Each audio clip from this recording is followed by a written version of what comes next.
আসসালামু আলাইকুম রহমতুল্লাহি বারাকাতু। বরাবরের মতো আমি আবু দারদা আজকে আবারও আপনাদের সামনে উপস্থিত হয়েছি। আমাদের আজকে ম্যাথের ইন্টারমিডিয়েটের ম্যাট্রিক্স এবং নির্ণায়কের চতুর্থ লেকচার হবে ইনশাল্লাহ। সিকোয়েন্সিয়ালি আমরা 3টা ক্লাস নিয়েছি, আজকে চতুর্থ লেকচার আমরা ডেলিভারি করছি ইনশাল্লাহ। শুরু থেকে তোমরা শেষ পর্যন্ত ভিডিওটা স্কিপ না করে দেখবে। আশা করি ইনশাল্লাহ নির্ণায়কের যে ম্যাথগুলো, এই ম্যাথমেটিক্যাল প্রবলেমগুলো কিভাবে সলভ করব, how we can solve the mathematical problem in determinant, এটা ইনশাল্লাহ তোমাদের কাছে পুরোটাই ক্লিয়ার হয়ে যাবে ইনশাল্লাহ। তো ঠিক আছে, আমরা আর ভূমিকাতে বেশি সময় নিলাম না। আমাদের মোটামুটি প্রারম্ভিক আলোচনা এইটুকুই যে আজকের যে ক্লাস সেটা হচ্ছে ম্যাট্রিক্স এবং নির্ণায়কের আমাদের লেকচার 4। আজকে আমরা ভাই আলোচনা করব নির্ণায়কের বেসিক নিয়মাবলী। ঠিক আছে ইনশাল্লাহ, ওকে। তাহলে ভাই প্রথমে দেখো যে নির্ণায়কের যে ম্যাথগুলো থাকবে এটা তুমি কিভাবে সলভ করবে। হ্যাঁ, যেমন ধরো যে এরকম একটা ম্যাথ আছে যে এ স্কোয়ার এ কিউব, এখানে দিল ভাই বি স্কোয়ার বি কিউব, এখানে দিয়েছে ভাই সি স্কোয়ার সি কিউব। তাহলে এই টাইপের ম্যাথ দিয়ে ডান পাশে একটা প্রমাণটা আমাদেরকে দিয়ে দিবে। তাহলে তুমি ভাই কি অর্ডিন্যান্সে করবা, তোমার জন্য নিয়মটা কি হবে? তাহলে আগে ভাই নিয়ম না জেনে আসলেই, যেমন তুমি ধরো যে রাস্তাতে গাড়ি চালাবা, তো গাড়ি চালানোর জন্য তো নিয়মগুলো আগে তোমাকে শিখতে হবে, তারপরে তোমাকে একটু প্র্যাকটিস করতে হবে, প্রথমে মাঠে করতে হবে, তারপরে এসে পরীক্ষার খাতায় করতে হবে। ম্যাথমেটিক্সের ব্যাপারও এরকম। হ্যাঁ, আগে আমরা নিজেরা করব, শিখবো, নিয়মগুলো ভালো করে ডিটেলস জেনে নেব, তারপরে নিজেরা খাতায় করবো, স্যারদের কাছে হেল্প নেবো, এরপরে ভাই পরীক্ষাতে এটা ইমপ্লিমেন্ট করবো। হ্যাঁ ঠিক আছে ইনশাল্লাহ, ওকে। তাহলে দেখো ভাই এই অঙ্কগুলো করার জন্য যে অর্ডিন্যান্স গুলো আমরা সুন্দর করে লিখে দিই। প্রথমে তুমি নিয়মগুলো শিখে নাও। 1 নাম্বার, কোন নির্ণায়কের, আমি মুখে বলছি আবার লিখেও দিচ্ছি, হ্যাঁ, যেন তোমাদের কোনো কনফিউজড না থাকে। কোন নির্ণায়কের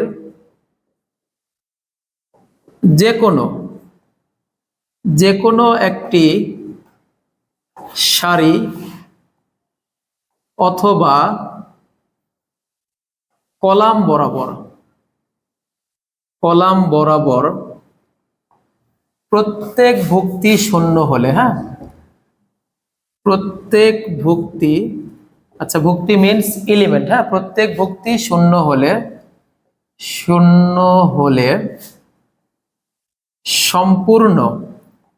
সম্পূর্ণ নির্ণায়কটির মান, শূন্য হলে সম্পূর্ণ নির্ণায়কটির মান শূন্য হবে। হ্যাঁ, তাহলে এটা একটা শূন্য হওয়ার একটা কেস। হ্যাঁ, আচ্ছা ব্যাপারটা একটু ভাইয়া তোমাদের কাছে ডিসক্লোজ করি, এবারে কেমন ব্যাপার সেটা একটু এক্সপ্লেন করি। আমরা লিখেছি কোন নির্ণায়কের যে কোনো একটি সারি অথবা কলাম বরাবর প্রত্যেকটা ভুক্তি শূন্য হলে সম্পূর্ণ নির্ণায়কটির মান শূন্য হবে। মানে কি, তুমি যদি দেখো যে কোন নির্ণায়কের একটা কলামে অথবা সারিতে প্রত্যেকটা উপাদানই জিরো আছে, তাহলে তোমার ক্যালকুলেশন করা দরকার নেই, তুমি লিখবা যে দা রেজাল্ট উইল বি জিরো। কেমন, যেখানে আছে ধরো যে 0 0, এখানে আছে 0, এখানে দিলাম হচ্ছে এক্স ওয়াই জেড, এখানে দিলাম ভাইয়া আবুল বাবুল কাবুল, মানে এবিসি দেওয়ার পরে এখন এটা রেজাল্ট কি হবে তোমার কোনো ক্যালকুলেশন করার দরকার নাই। যেহেতু দেখো এখানে এটা কি 1 নাম্বার রো, 1 নাম্বার সারি, এই 1 নাম্বার সারি বরাবর প্রত্যেক ভুক্তি মানে প্রত্যেক উপাদান, এটা ভাই আগেকার সিলেবাসে আমরা এলিমেন্ট বলতাম, উপাদান বলতাম। এখন যেহেতু ভাই দীপুমনির জামানা পার হয়ে এখন নওফেলের জামানা চলছে, আমরা ভাই এগুলোকে ভুক্তি বলি, নতুন সিলেবাস। হ্যাঁ, তাহলে তোমরা ভাই এটাকে ভুক্তি বলবা। তাহলে ভাই সেই অনুসারে এই যে প্রত্যেক ভুক্তি শূন্য হওয়ার কারণে রেজাল্টটা কত হবে, 0 হবে। ওকে, আশা করি এটা খুবই সহজ ব্যাপার। এটা যদি ভাইয়া সারি বরাবর না হয়ে আমরা লিখেছি প্রত্যেকটা একটা সারি বা কলামের ক্ষেত্রে তাই আসবে। যেমন ধরো যেখানে আমরা নিলাম 0 0 0, এখানে দিলাম ভাইয়া 3 4 5, এখানে দিলাম ভাইয়া এক্স ওয়াই জেড। এখন দেখো তো ভাই এখানে 1 নাম্বার কলাম বরাবর প্রত্যেক ভুক্তি কি 0 আছে না, 0 আছে কিনা দেখো বাবু। তাহলে দিস রেজাল্ট উইল বি 0। তোমার কোনো ক্যালকুলেশন করা দরকার নাই, তুমি ডিরেক্টলি 0 লিখবে। কেন 0 জানো? মনে করো যে আমি এটা নিয়ে একটু ডিসকাস করি। আমাদের নির্ণয় করার নিয়মটা কি ছিল? প্রথমে প্লাস, তারপরে মাইনাস, তারপরে ভাই প্লাস, আমরা ক্রস দিয়ে নেমে যাই, মাইনাস দিয়ে উঠে যাই। ঠিক আছে, কেমন ব্যাপার? প্রথমে ভাই আমরা প্লাস, এই যে প্রথমে বাম দিক থেকে স্টার্ট করি, কত আছে ভাই 0, সেই 0 নিলাম। নেয়ার পরে ভাই যেটা নিয়েছি সেই বরাবর সারি বাদ কলাম বাদ, অর্থাৎ যে 0টা নিলাম এই বরাবর সারি বাদ আর এই ভাই লুঙ্গি বাদ মানে কলাম বাদ। ঠিক আছে, লুঙ্গি বলাতে তোমরা বিব্রত বোধ করো না। লুঙ্গি মানে ছেলে মানুষ দেখবে খাড়া করে পরে, উপরে থেকে টেনে পরে, তুমি নিচ থেকে টেনে তুলে, হ্যাঁ, মানে খাড়া করে যেটা ভার্টিক্যালি যেটা, সেটা আমরা লুঙ্গি বলছি, মানে কলাম। ঠিক আছে ইনশাআল্লাহ। তাহলে এখানে দেখো ভাই প্রথমে আমরা 0 নিলাম, এই যে বড় সারি বাদ কলাম বাদ। তাহলে এখন ভাই কি হচ্ছে দেখো, সি ওয়াই মাইনাস কত ভাই বি জেড। আচ্ছা, এরপরে ভাই প্রথমে প্লাস, তারপরে ভাই মাইনাস, এখানে কত আছে 0, এই 0 নিলাম। এখানে যদি মাইনাস 0 থাকতো, মাইনাস মাইনাস প্লাস 0, আসলে সত্যি বলতে কি মরার তো আর জাত নাই, 0 আগে মাইনাস আর প্লাস দাও, আর কোনো ইফেক্ট পড়ে না। হ্যাঁ, আচ্ছা, তাহলে এখন ভাইয়া যেটা নিয়েছি এই যে এই 0টা নিলাম, 0 কোন কলাম বরাবর, এই কলাম বরাবর, তাহলে এই কলাম আর এই সারি বাদ। তাহলে ভাইয়া কত ভাই সি এক্স মাইনাস কত ভাই এ জেড। তারপরে ভাই প্লাস মাইনাস, আবার ভাই প্লাস, এই প্লাস নিলাম কত 0, সেই 0 নিলাম, নিয়ে কি ভাই এই 0 বরাবর সারি বাদ কলাম বাদ এই চারটা থাকছে, তাহলে বিএক্স মাইনাস কত ভাই, বিএক্স মাইনাস হচ্ছে ভাই এ ওয়াই। এখন একটা ছোট্ট কথা বলি, এত কষ্ট করা কি ভাই একটা খুবই অমূলক হয়ে যাচ্ছে না? নিজের প্রতি একটা অত্যাচার জুলুম হচ্ছে না? দেখো তো বাবা 0 দিয়ে গুণ আছে, তাহলে আমি লিখছি কেন? সারাদিন কি খেটে যাবো আমি? তাহলে ভাই এটা তো অবশ্যই 0। এখানেও 0 দিয়ে গুণ, তাহলে এটাও 0, এটাও 0 দিয়ে গুণ। এখন তুমি চিন্তা করছো ভাই প্লাস দুইটা 0 একটা মাইনাস 0, তাহলে কি হবে? হাই হাই, ভয় পাওয়ার দরকার নেই, 0 দিয়ে কোনো যোগ বিয়োগ কিছুই করা যায় না, এটা ভাই 0 0ই। হ্যাঁ, এই আর কি অবস্থা। তাহলে ভাইয়া তুমি কি সারাদিন ধরে এভাবে হিসাব করবা? তোমার অর্ডিনেন্স জানা থাকবে, জাস্ট তুমি ইমপ্লিমেন্ট করবা। ওকে, তাহলে ভাই প্রথম নিয়ম খুব সহজ নিয়ম ছিল, এটা হচ্ছে 0 কিভাবে হয় সেটা দেখানো হলো। এরপরে ভাই দ্বিতীয় নিয়মটা দেখো। প্রত্যেকটা নিয়ম যে আমি লিখে দিব, আমি সেটাকে হয়তো নিয়মের পরে মুছে দিচ্ছি, তোমরা কিন্তু ভাই এটা সুন্দর করে নোট করবো, হ্যাঁ, যেন তোমার পরবর্তীতে পড়া বুঝতে কষ্ট না হয়। 2 নাম্বার নিয়ম, 2 নাম্বার নিয়ম হচ্ছে ভাইয়া কোনো নির্ণায়কের যে কোনো দুইটি সারি বা কলাম একই হলে অর্থাৎ মানে পুরাটাই সারি কলাম সেম থাকবে, হ্যাঁ, একই হলে সম্পূর্ণ নির্ণায়কটির মান কি হবে ভাই? 0 হবে। হ্যাঁ, 0 হবে। আচ্ছা, একটা স্টেজে আমাদের উদ্দেশ্যই থাকবে যে দুইটা সারি বা কলামকে একই করার চেষ্টা থাকবে। হ্যাঁ, দেখে যখন তুমি ওই জায়গাতে চলে আসবা তখন তুমি রেজাল্টটা লিখবা 0। কেমন? ধরো যে তুমি এখানে পেয়েছো 1a স্কয়ার, এই কলামে পাইলা 1a, এখানে শুধু লিখলাম ভাই a স্কয়ার, এখানে দিলাম ভাই xyz। এখন তুমি দেখো তো এখানে খাপে খাপ কার বাপ বলবো বুঝতে পারতেছি না, যার বাপই হোক, একজনের বাপ আর কি। তাহলে এখানে দেখো তো এটা কি 1 নাম্বার কলাম C1, এটা কয় নাম্বার কলাম ভাই? C2। তাহলে এখানে দেখো তো C1 এবং C2 কি ভাই পুরোপুরি সেম আছে না? একবারে দেখো 1a স্কয়ার, এখানে এলিমেন্ট কি 1a স্কয়ার, তার মানে C1 C2 সেম।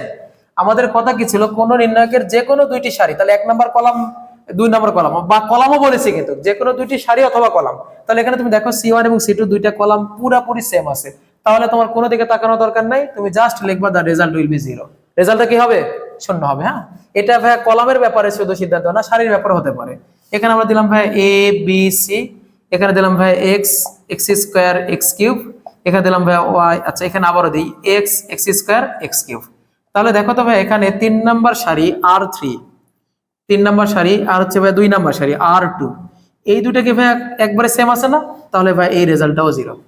ঠিক আছে, আশা করি আমার প্রতি তোমার বিশ্বাস আছে, তোমাকে হিসাব না করে দিলে তুমি ইনশাআল্লাহ বিশ্বাস করবা। ঠিক আছে ইনশাআল্লাহ? ওকে, তাহলে ভাই এইরকম ব্যাপার যে কোনো দুইটি সারি অথবা কলাম যদি সেম হয় তাহলে ভাই অবশ্যই রেজাল্টটা 0 হবে। হ্যাঁ, তাহলে 0 হওয়ার দুইটা কেস।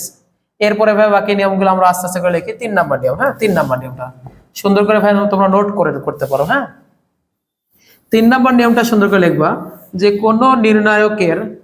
কোন নির্ণায়কের সারিগুলোকে কলাম এবং কলামগুলোকে সারিতে রূপান্তরিত করলে, অর্থাৎ ট্রান্সপোজ করলে, যেটা সারি ছিল সেটা কলাম হবে, যেটা কলাম ছিল সেটা সারি হবে।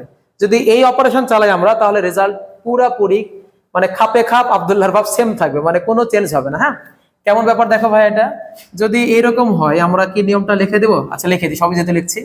কোন নির্ণায়কের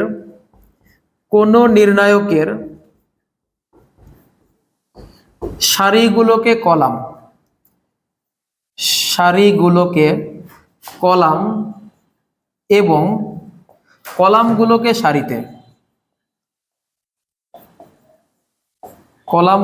সারিতে রূপান্তরিত করলে, হ্যাঁ,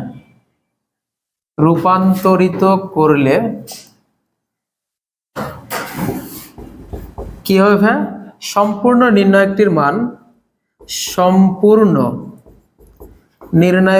মান কি থাকবে ভাই? অপরিবর্তিত থাকবে। হ্যাঁ, মানে আনচেঞ্জ থাকবে, অপরিবর্তিত থাকবে। হ্যাঁ, কেমন ব্যাপার ভাই এটা হচ্ছে ধরো যে এখানে আছে A1 A2 A3, এই কলাম বরাবর আছে। এখানে আছে ধরো যে B1 B2, এরপর হচ্ছে ভাই B3। হ্যাঁ, এখানে আছে ধরো যে C1 C2 C3। তাহলে এখানে দেখো বাবা, এই নির্ণয়কের ক্ষেত্রে আমরা একটা অপারেশন চালাম যে রোটা কলাম হবে আর কলামটা কি হবে, রো হবে। হ্যাঁ, সারিটা কলাম হবে, কলামটা সারি হবে। হ্যাঁ, তোমার হচ্ছে ওই যে ছোটবেলাতে তোমরা পড়োনি, ধরো যে বিক্রিয়কটা উৎপাদ হবে, উৎপাদটা বিক্রিয়ক হবে, যেটাকে রিভার্সিবল প্রসেস বলেছিলাম, মানে রসায়নের ক্ষেত্রে ওটার নাম ছিল উভমুখী বিক্রিয়া। যেটা প্রোডাক্ট আছে সেটা ভাই বিক্রিয়ক হবে, বিক্রিয়কটা ভাই প্রোডাক্ট হবে। তাহলে এইরকম যে অপারেশন, হ্যাঁ, যে রোটা কলাম হবে মানে যেটা ভাই সারি আকারে ছিল সেটা কলাম হবে আর কলামটা সারি হবে, লেখা এখানে ডান পাশে লিখতে হবে যে প্রয়োগ করি, মানে এই নিয়মটা আমরা অ্যাপ্লাই করি। হ্যাঁ, আচ্ছা, তাহলে কেমন হবে ভাই দেখো তো, এই যে দেখো এখানে এই 1 নম্বর রোটা, এটা ভাই দেখো 1 নম্বর রো আকারে ছিল, তাহলে এটা ভাই 1 নম্বর কলাম হবে, মানে এই রোটা সারি ছিল, সেই সারিটা কলাম হয়ে যাবে। হ্যাঁ, মানে আমি একে গল্প আকারে বলছি যে বাবা, এটা বাবা তোমার মন খারাপ কেন, বাবা তুমি শুয়ে আছো কেন, বসে পড়ো, তুমি দাঁড়াও। তখন সে জি স্যার দাঁড়ায় গেলাম, তাহলে A1 কত ভাই এখানে B1, এখানে ভাই C1। ওকে, আচ্ছা, এরপরে ভাই দেখো এটা ভাই যে ছিল 2 নম্বর সারি, এরও মন খারাপ, আমরা একেও দাঁড়া দিলাম। হ্যাঁ, A2 B2 C2। এরপরে ভাই দেখো এই যে এটা আমি লাল কালিতে দিচ্ছি ভাই, এটা ছিল 3 নম্বর সারি ছিল, এটা কি হবে 3 নম্বর কলাম হবে। হ্যাঁ, তাহলে এখানে কি হচ্ছে ভাই দেখো তো, এখানে A3 B3 আর হচ্ছে ভাই C3। তাহলে এই যে ভাই আমরা সারিগুলোকে কলাম করলাম, এখন দেখো তো আলটিমেটলি এটা কি ছিল, দেখো ভাই 1 নম্বর কলাম ছিল না, খুব ভাব দাঁড়া ছিল, এই এত ভাব নিচ্ছ কেন, তখন সে দেখো ভাই ভাই শুয়ে পড়েছে। হ্যাঁ, এই দেখো A1 A2 A3, দেখো এটা 1 নম্বর কলাম ছিল, 1 নম্বর সারি হয়ে গেছে। তাহলে আলটিমেটলি কি ঘটনা করছে, যেটা তোমার সারি ছিল সেটা কলাম হয়ে গেছে, কলামটা আলটিমেটলি সারি হয়ে গেছে। যদি এই অপারেশন চালানো হয় তাহলে নির্ণায়কের মান পুরোপুরি সেম থাকে। হ্যাঁ, কোনোভাবেই চেঞ্জ হবে না। তাহলে ভাই মাঝে মাঝে আমাদের ম্যাথমেটিক্যাল যখন আমরা প্রবলেম সলভ করাবো, তখন ভাই এই নিয়মটা আমাদের কাজ করে দেবে। হ্যাঁ, সারিগুলোকে কলাম করতে হবে, কলামগুলোকে সারি করতে হবে। ওকে, আচ্ছা, তাহলে ভাই এটা খুব সহজ ব্যাপার, যেটাকে আমরা ম্যাট্রিক্সের ক্ষেত্রে বলেছিলাম ট্রান্সপোজ করা। কি করা, ট্রান্সপোজ অর্থ রো গুলো কলাম হবে, কলাম গুলো রো হবে। ওকে, ঠিক আছে ভাই, তাহলে 3টা নিয়ম আমরা সুন্দর করে আয়ত্ত করলাম। এখন ভাই 4 নম্বর নিয়মটা দেখো। এখন ভাই দেখো 4 নম্বরটা, 4 নম্বরটা নিয়ম হচ্ছে ভাইয়া, এটা ভাইয়া দেখো কোন নির্ণায়কের,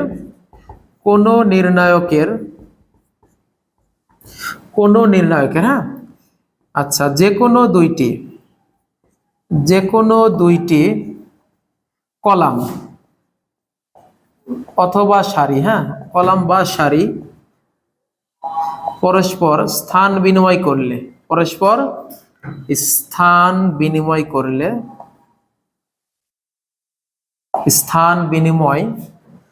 করলে নির্ণায়কটির সাংখ্যিক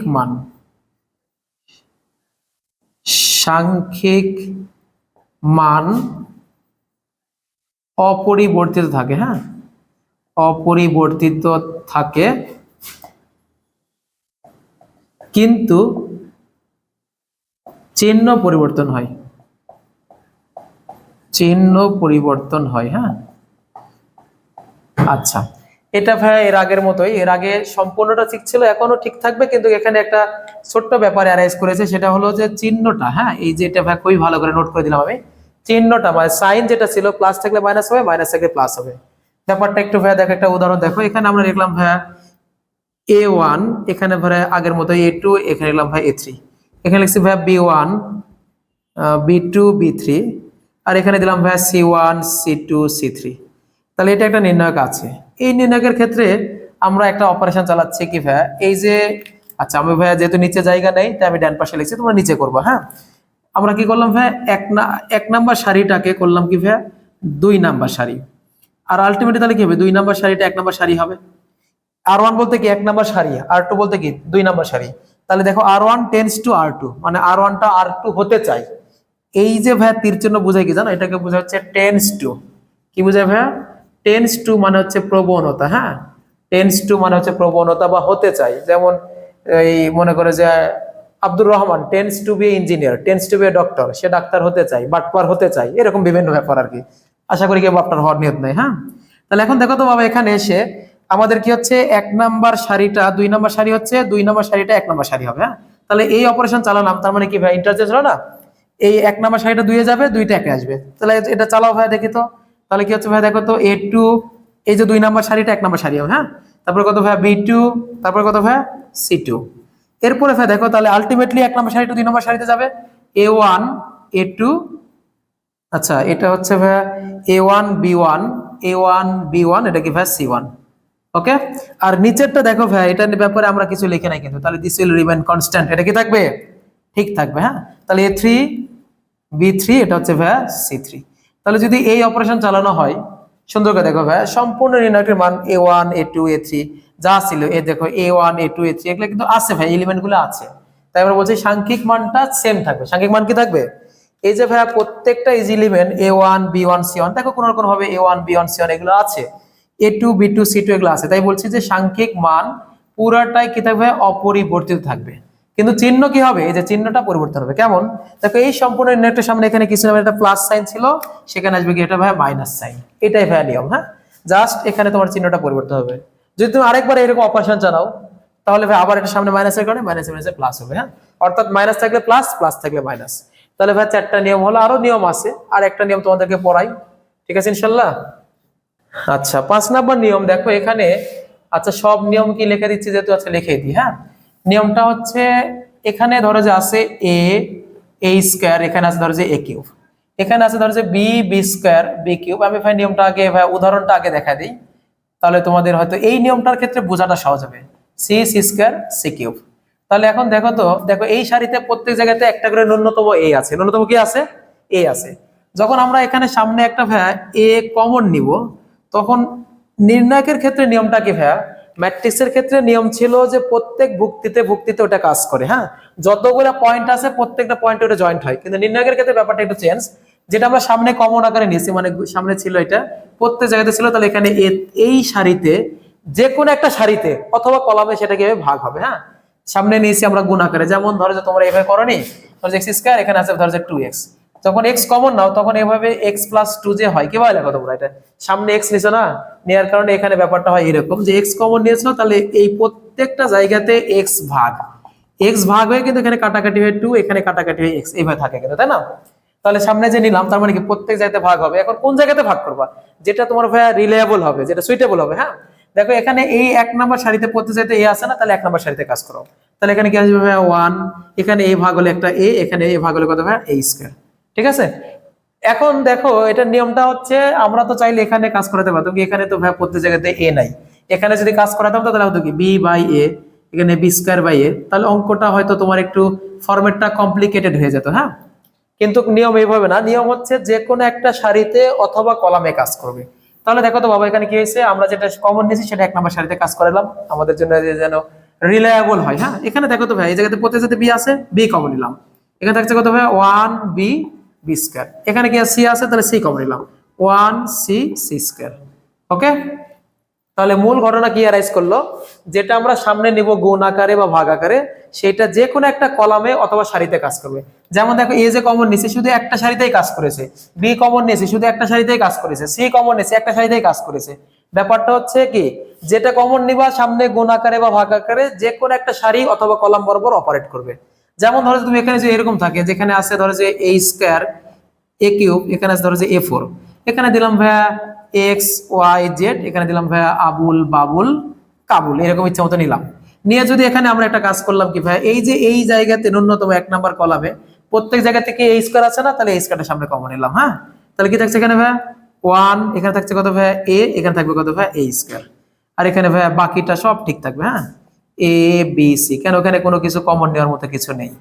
তাহলে অর্ডিন্যান্সটা দেখো, এখানে আমরা সারিতে কাজ করেছিলাম, এখানে একটা কলামে কাজ করালাম। যেটা কমন নিবা সেটা কি হবে, আলটিমেটলি যে কোনো একটা সারিতে কাজ করবে অথবা কলামে কাজ করবে। এটা যদি ভাই ম্যাট্রিক্সের ক্ষেত্রে হইতো তাহলে ব্যাপারটা কি ছিল, ম্যাট্রিক্সের ক্ষেত্রে যদি হয় তাহলে ধরো যে এখানে আছে a b c, এখানে আছে 2 3 4, এখানে আছে ধরো যে কত ভাই 5 6 7। হ্যাঁ, এরকম একটা ম্যাট্রিক্স যদি থাকে, ম্যাট্রিক্সের ক্ষেত্রে অবশ্যই সেকেন্ড থার্ড ব্র্যাকেট দিতে হবে। এর সামনে যে আমরা a দিই, তাহলে এটা বুঝাবে কি জানো, প্রত্যেকটা পয়েন্ট জয়েন্ট, 9টা এখানে ভাই এলিমেন্ট আছে না, 9টা উপাদান আছে না, প্রত্যেক জায়গাতে জয়েন্ট হবে। হ্যাঁ, তাহলে এখানে a জয়েন্ট হলে a স্কয়ার, এখানে হলে কত ভাই ab, এখানে হলে কত ভাই ac, ac বা ca। আচ্ছা, এরপরে কত ভাই এখানে 2a, তারপর কত ভাই 3a, তারপর কত ভাই 4a, এইভাবে হচ্ছে 5a, তারপরে ভাই 6a, এখানে ভাই 7a। তাহলে ম্যাট্রিক্সের ক্ষেত্রে ব্যাপারটা ছিল প্রত্যেকটা ভুক্তিতে ওটা জয়েন্ট হয়, আর নির্ণয়ের ক্ষেত্রে ব্যাপার হচ্ছে ভাই যে কোনো একটা কলামে বা সারিতে অপারেট করলেই হয়। ঠিক আছে ইনশাআল্লাহ। তাহলে এখানে মানে নির্ণায়ক ম্যাট্রিক্সের মধ্যে সিম্পলি একটা পার্থক্য কি, ম্যাট্রিক্সের ক্ষেত্রে কোনো কিছু সামনে গুণ বা ভাগ থাকলে সেটা প্রত্যেকটা পয়েন্টে ভাই কাজ হবে, আর নির্ণায়কের ক্ষেত্রে যে কোনো একটা সারিতে কাজ হবে অথবা যে কোনো একটা কলামে হবে। হ্যাঁ, ওকে। তাহলে এই নিয়মটাও ভাই আমাদের একটা নিয়ম আকারে কাজ করবে। ঠিক আছে ইনশাআল্লাহ। তাহলে উদাহরণটা বুঝলাম, আমি তারপরে বাংলাতে নিয়মটা লিখে দিই। সুন্দর করে লেখো ভাইয়া, কোনো নির্ণায়কের কোন নির্ণায়কের কোন নির্ণায়কের কোন নির্ণায়কের হ্যাঁ সামনে কোনো কিছু, হ্যাঁ যে কোনো কিছু আমরা যদি গুণ বা ভাগ করি, কোনো কিছু গুণ বা ভাগ বলতে বোঝায়, গুণ বা ভাগ বলতে বোঝায় ওইটি, হ্যাঁ ওইটি যে কোনো একটি সারি, যে কোনো একটি সারি অথবা কলাম বরাবর কাজ করবে। হ্যাঁ, কলাম বরাবর কাজ করবে। তাহলে ভাইয়া খুবই সুন্দর একটা নিয়ম এটা। এই নিয়মের থেকে ভাইয়া প্রচুর পরিমাণ ভাইয়া আমাদের কাজ করতে হবে, এই নিয়ম দিয়ে প্রচুর অঙ্ক হবে। হ্যাঁ, ম্যাক্সিমাম ক্ষেত্রে এটা লাগবেই, এই নিয়মটা লাগে। হ্যাঁ, এটা আমরা ভাইয়া স্টার দিয়ে দিলাম, যেটা তোমরা যেন খুবই গুরুত্বের সাথে এটা তোমরা নোট করতে পারো, ভালো করে দেখতে পারো। হ্যাঁ, ট্রিপল স্টার দিলাম, এই নিয়মটা খুবই এসেনশিয়াল একটা নিয়ম। হ্যাঁ, এরপরে ভাই দেখো 6 নাম্বার নিয়ম। 6 নাম্বার নিয়ম হচ্ছে, আচ্ছা নিয়মটা আগে লিখে দিই, এটা অবশ্য আগে নিয়ম লেখা দেওয়া সহজ হবে। হ্যাঁ, পরে আমি ভাইয়া উদাহরণটা দেখা দিব। কোন নির্ণায়কের যে কোনো একটি সারি, যে কোনো একটি সারি অথবা কলামে, হ্যাঁ অথবা কলামে, আচ্ছা একাধিক ভুক্তি যোগফল আকারে থাকলে, হ্যাঁ যোগফল আকারে থাকলে, আচ্ছা কি লিখলাম, কোন নির্ণায়কের যে কোনো একটা সারি অথবা কলামে একাধিক ভুক্তি যোগফল আকারে থাকলে সম্পূর্ণ নির্ণায়কটিকেও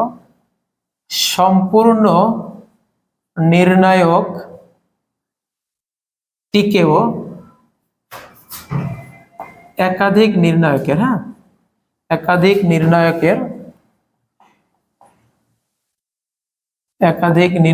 কি আকারে লেখা যাবে, যোগফল আকারে লেখা যায়। হ্যাঁ, যোগফল আকারে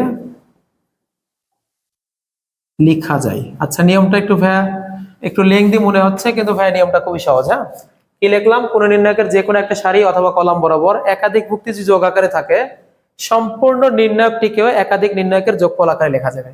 ব্যাপারটা খুবই সুন্দর করে বুঝে নাও। এখানে ধরো যে আছে A1, এখানে আছে ধরো যে ভাইয়া A2, এখানে দিলাম ভাইয়া A3, এখানে দিলাম ভাইয়া B1 B2 B3, এখানে দিয়েছি ভাইয়া C1 C2 C3। হ্যাঁ, এখানে আছে ধরো যে প্লাস হচ্ছে K1 প্লাস কি ভাইয়া K2 প্লাস হচ্ছে কি ভাইয়া K3।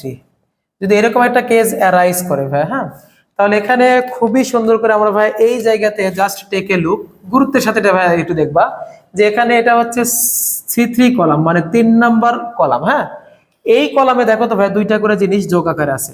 তাহলে আমরা কি লিখেছি, একটা সারি বা কলামে একাধিক জিনিস, এই দেখো একাধিক ভুক্তি কি আকারে থাকবে, এটা একটু ভালো করে ভেবেছে ভাই, এটা একটু আমরা নীল পেন দিয়ে ভালো করে তোমাদেরকে আইডেন্টিফাই করে দিচ্ছি। হ্যাঁ, ডিনোট করে দিচ্ছি।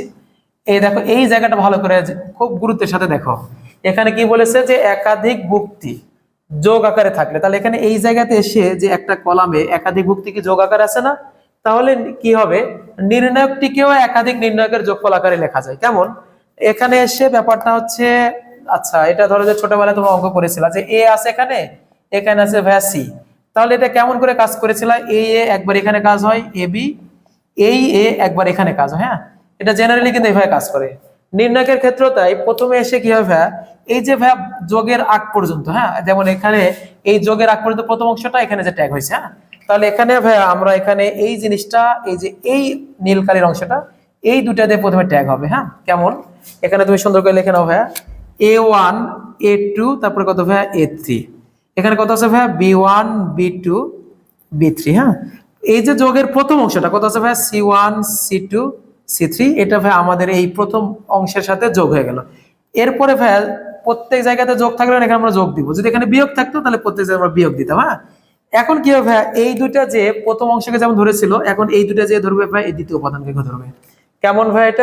এটা হচ্ছে ভাইয়া A1 A2 A3, তারপর কত আছে ভাইয়া B1 B2 B3। হ্যাঁ, এখানে ভাই এটা কি হচ্ছে K1 K2 K3। হ্যাঁ, তাহলে এখন দেখো কি হচ্ছে ব্যাপারটা, এই যে নির্ণায়ক ছিল একটা নির্ণায়ক, এখন হচ্ছে একাধিক নির্ণায়ক, মানে দুইটা নির্ণায়কের যোগফল আকারে হয়েছে। হ্যাঁ, তাহলে ব্যাপারটা হচ্ছে কোন নির্ণায়কের ক্ষেত্রে যদি কোন একটা কলামে বা সারিতে একাধিক উপাদান যোগ আকারে থাকে, নির্ণায়কটিকে একাধিক নির্ণায়কের যোগফল আকারে লেখা যায়। হ্যাঁ, তাহলে এই টাইপের ম্যাথমেটিক্যাল প্রবলেমগুলো কিন্তু ভাইয়া যতগুলো আমাদের থাকবে প্রচুর পরিমাণে এই নিয়মগুলো ইউজ করে আমাদের করতে হবে। ঠিক আছে ইনশাআল্লাহ।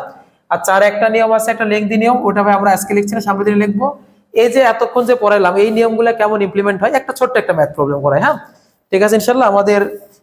আমাদের কনভেনশনাল বই আছে ভাই, অক্ষরপত্র আছে, কিতাব আছে, তাই না?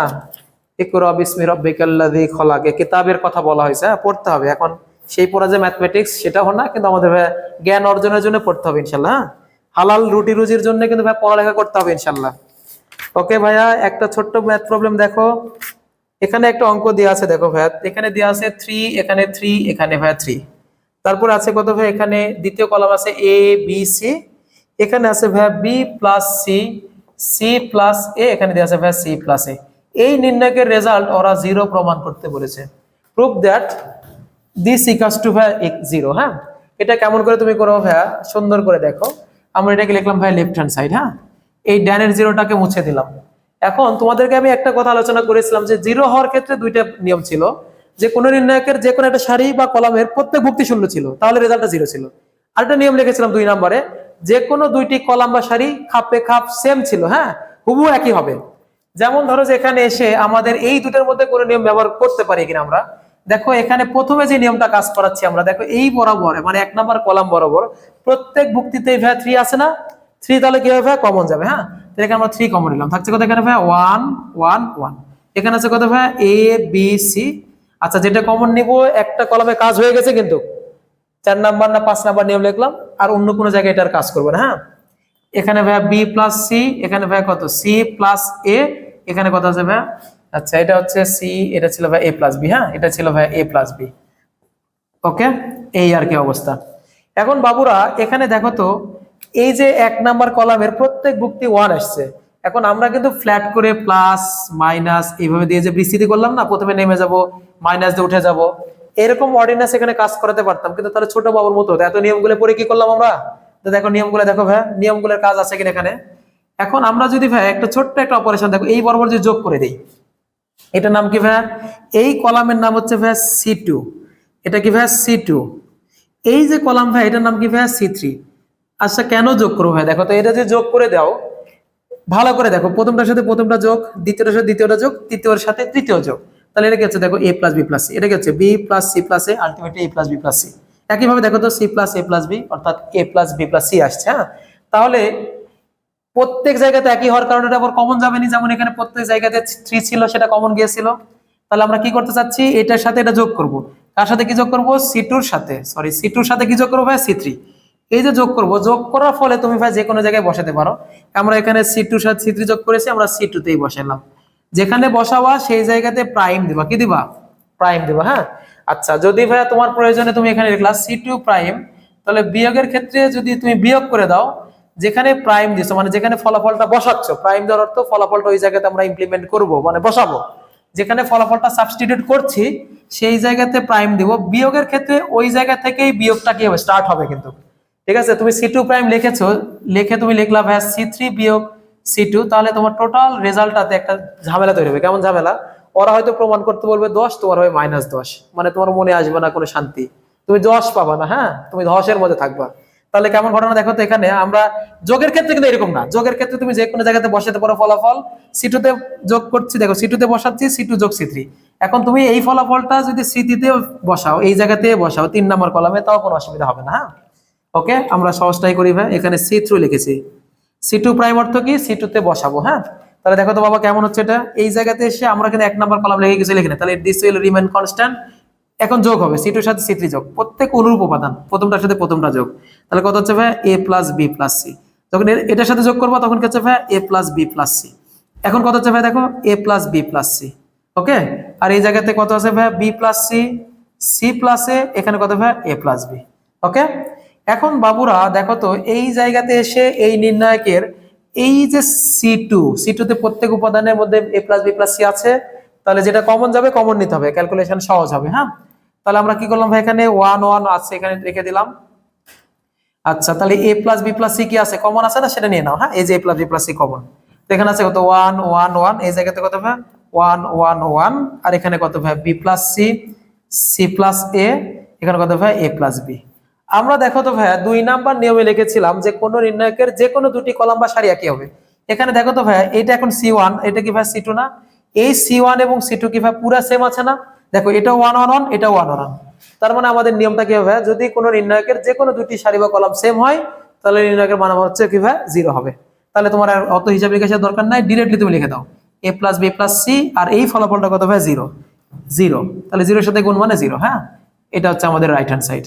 তাহলে অঙ্কটা দেখো, দেখতে যত কঠিন হোক খাইতে কিন্তু সহজ আছে, ঠিক আছে ইনশাল্লাহ। তাহলে এই টাইপের অঙ্ক আমাদের বাবুরা ইনশাল্লাহ পারবে। তাহলে বাচ্চারা তোমরা অনেক ভালো থাকবে ইনশাল্লাহ। আজকে আমরা যতদূর শিখেছি, সামনে দিনে এর পরবর্তী আলোচনাটা হবে ইনশাল্লাহ। 7 নাম্বার নিয়ম আছে, ওইটাকে শিখাবো, তারপরে ভাই আমরা ম্যাথমেটিক্যালি কঠিন কঠিন প্রবলেম ইনশাল্লাহ সলভ করবো। তো ঠিক আছে ভাইয়া, সবাই ভালো থাকবে, সুস্থ থাকবে, সবার সুন্দর এবং সুস্বাস্থ্য কামনা করছি। ঠিক আছে ভাইয়া, আসসালামু আলাইকুম ওয়া রাহমাতুল্লাহি ওয়া বারাকাতুহু।